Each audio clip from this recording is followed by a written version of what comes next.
Di sini saya sedikit akan menceritakan mengenai sejarah perusahaan Uber di Indonesia.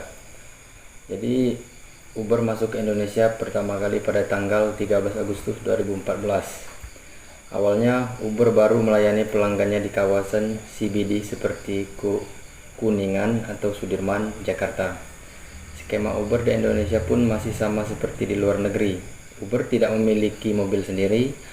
Mobil-mobil tersebut berasal dari rekan Uber yang disewa. Cara pemesannya pun layaknya memesan taksi pada umumnya. Pengguna diminta registrasi yang berisikan data pribadi dan nomor kartu kredit untuk pembayaran Uber tersebut. Untuk memesannya pun cukup mengaktifkan fitur GPS dan nama si peserta dan nama beserta nomor plat mobil pun dapat langsung terlihat. Mobil-mobil yang ada pun tergolong mobil mewah, sebut saja Toyota Alphard, Carry hingga Mercedes-Benz Class. Dan semuanya plat hitam dan tanpa ada tulisan taksi satupun pada badan mobil tersebut. Sejarah Uber yang didirikan oleh Travis Kalanick Warpath. Uber merupakan sebuah perusahaan rintisan. Selain perusahaan rintisan, Uber juga merupakan sebuah perusahaan yang bergerak pada industri jasa transportasi asal San Francisco, California. Saat itu, Travis dan Garrett tidak mendapatkan taksi. Akhirnya, keduanya berpikir untuk memecahkan situasi tersebut dengan membuat aplikasi yang dapat menghubungkan antara pengemudi dan penumpang.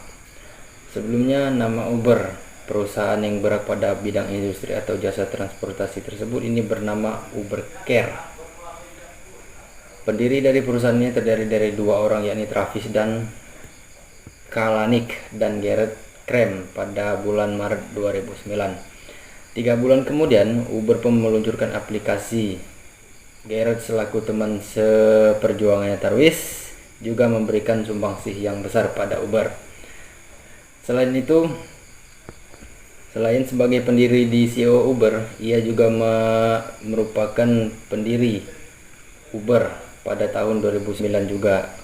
Ia menerima dana sebesar 1,25 juta US dollar setelah aplikasi Uber meluncur dalam versi beta seluruh lapangan masyarakat, tepatnya pada musim panas tahun 2010.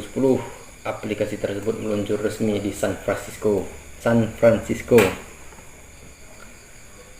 Pada tahun berikutnya, sebelum Travis diangkat sebagai CEO Uber, nyatanya Ryan Graves menjabat sebagai CEO Uber.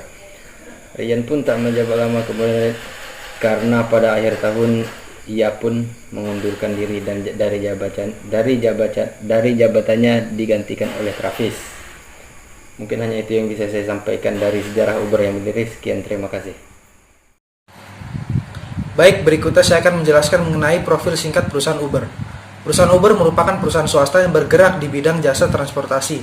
Didirikan pada Maret 2009 oleh Travis Kalanick Warpath dan juga Garrett Krem.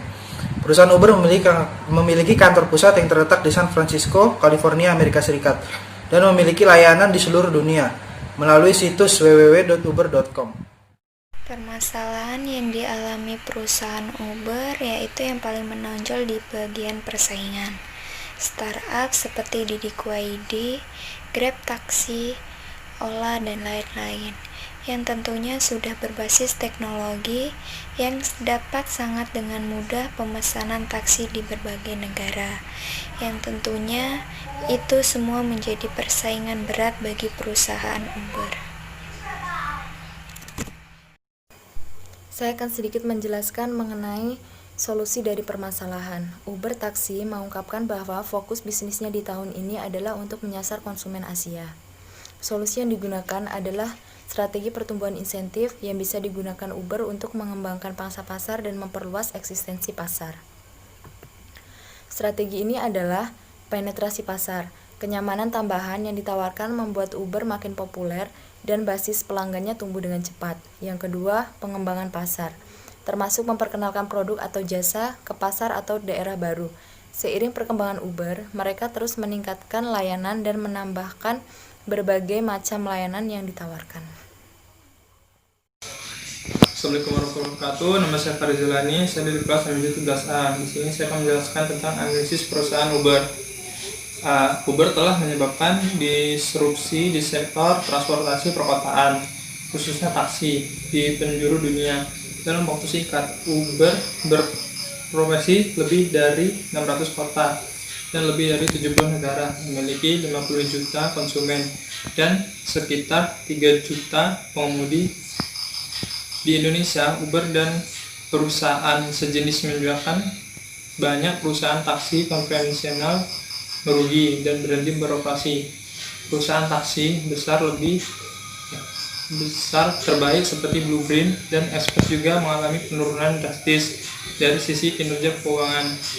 Ironisnya, berbagai capaian Uber tersebut disertai dengan kerugian terbesar dalam sejarah perusahaan teknologi. Permasalahan operasional Uber juga ditandai dengan mundurnya Uber dari dua pasar besar, yaitu Cina di tahun 2016 dan di Rusia di tahun 2017. Lalu, sebagai perusahaan aplikasi teknologi, Uber tetap memerlukan mitra mandiri sebagai operasional taksi agar bisnisnya bisa berjalan dengan lancar. Rupanya, model bisnis Uber ternyata tidak menghilangkan keperluan sarana fisik untuk menyediakan jasa taksi. Model bisnis Uber sangat berbeda dengan perusahaan berbasis teknologi seperti Amazon dan penerbitan online. Retail online Amazon bisa meniadakan keperluan ruang teknologi atau mall untuk memajang produk. Bisnis penerbitan online juga meniadakan keperluan gedung, mesin pencetak, kertas, tinta, dan mengurangi distribusi konvensi. Selanjutnya, tidak kompetitif. Mitra mandirinya tidak bisa menurunkan biaya-biaya operasional taksi berupa mobil beserta perawatannya, pengemudi, dan BBM. Bahkan harga mobil dan perawatan mitra mandiri Uber ini akan lebih tinggi dibandingkan dengan perusahaan taksi lainnya seperti Bluebird dan Express, yang mendapatkan diskon transaksi skala besar dengan produsen otomotif serta bengkel. Uber sebagai sebuah aplikasi teknologi tidak memiliki keunggulan kompetitif dibandingkan pengembangan aplikasi sejenis. Perusahaan seperti Lyft, Grab, Ola, dan Yandex ini akan segera menjadi kompetitor berat Uber di berbagai negara. Perusahaan taksi besar dengan mudah membuat aplikasi sejenis. Tidak ada keunikan di aplikasi Uber yang menjadi hambatan masuk bagi kompetitornya. Tidak pindah pengguna aplikasi pemanggil taksi sangat rendah, sehingga konsumen tidak memiliki loyalitas yang tinggi terhadap perusahaan Uber ini. Bila bisnis model Uber tidak efisien, mengapa Uber bisa berkembang? Selama ini, konsumen menggunakan Uber karena subsidi besar yang diberikan membuat harga murah artifisial, bukan karena keunggulan kompetitif dan efisiensi proses produksi. Harga murah artifisial menciptakan permintaan semu yang akhirnya merugikan Uber sendiri. Subsidi besar juga diberikan ke pengemudi agar bersedia mengambil resiko lebih besar dengan menjadi mitra Uber. Kerugian yang besar dan tanpa kejelasan kapan akan untung membuat Uber tidak akan bertahan berkelanjutan. Untuk mempertahankan bisnisnya, pemilik saham Uber harus terus menyuntik modal baru. Sesuatu hal yang tidak realistis mengingatkan tujuan investor adalah mencari laba, bukan kegiatan sosial di sektor transportasi. Pelajaran utama bagi pengusaha startup teknologi tidak cukup sekedar membuat sebuah aplikasi teknologi dan modal besar venture applicalis untuk memandirikan perusahaan dan berkelanjutan.